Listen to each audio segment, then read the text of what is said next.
Queensland taxpayers just paid $380,000 this past weekend for Al Gore to get his fat fraudster ass over to Queensland and spew his propaganda and bullshit for a $380,000 paycheck straight after the federal election, in which the climate hoax and the false song of globalism was rejected, right?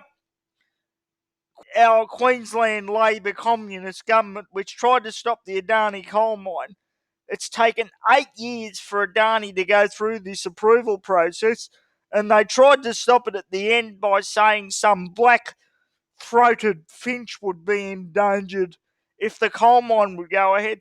It would provide heating and a better standard of living for the poorest parts of India. It would provide jobs for regional Queensland, which desperately need them.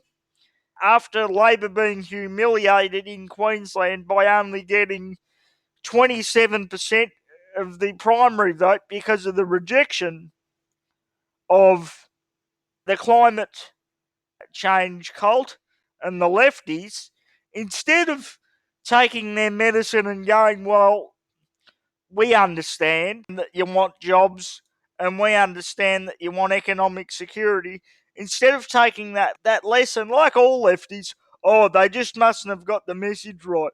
They must be too stupid. Oh, we've got to ram the message down even further.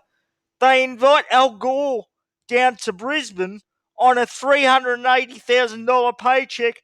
Al Gore, let's be honest, he should be put in jail for obtaining financial gain by deception.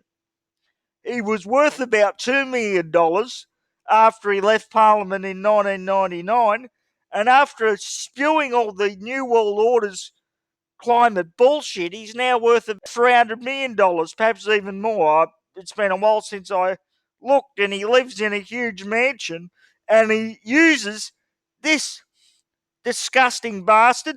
He uses about as much electricity through all his houses that an average person uses in 1 year. He uses it in 1 day. Yet he tries to tell us how to live. Al Gore, go and fuck yourself, mate. Stay out of my country.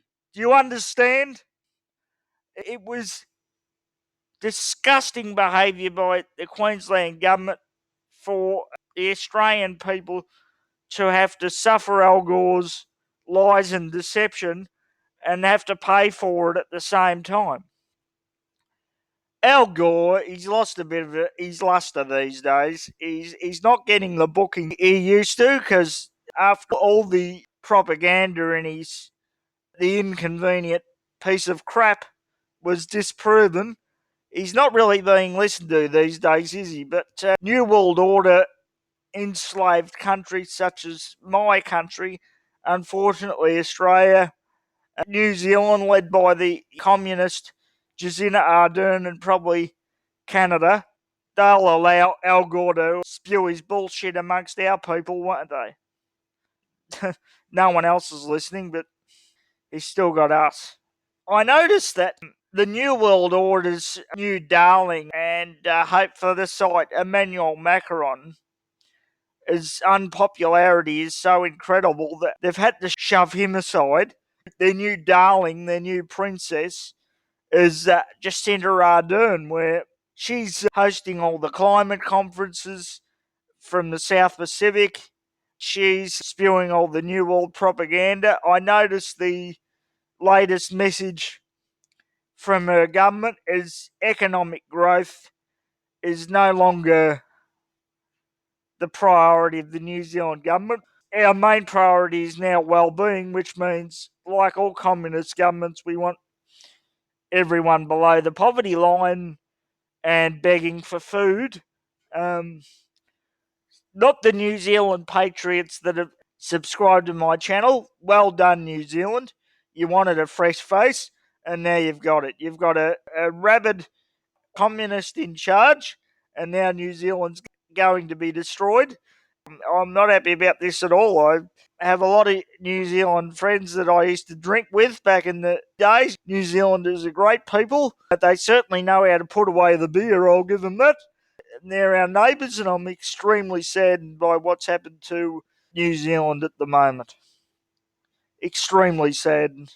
It's going to get worse for New Zealand, and I think for some parts of Australia, because the storm is approaching at the moment, and when all the cabal leaders, to avoid getting arrested, they're going to run over to New Zealand and to their communist darling Jacinda Ardern, which they've already pre-organised, that they hope that will protect them. That was part of the reason John Podesta and so many of the cabal leaders like Barack Obama have been visiting New Zealand in recent times, because they knew this was coming and they wanted to set up their safe haven. But as far as the Queensland government goes, they're an absolute disgrace, and they should refund that $380,000 back to the Queensland taxpayers. Thank you very much. That is all.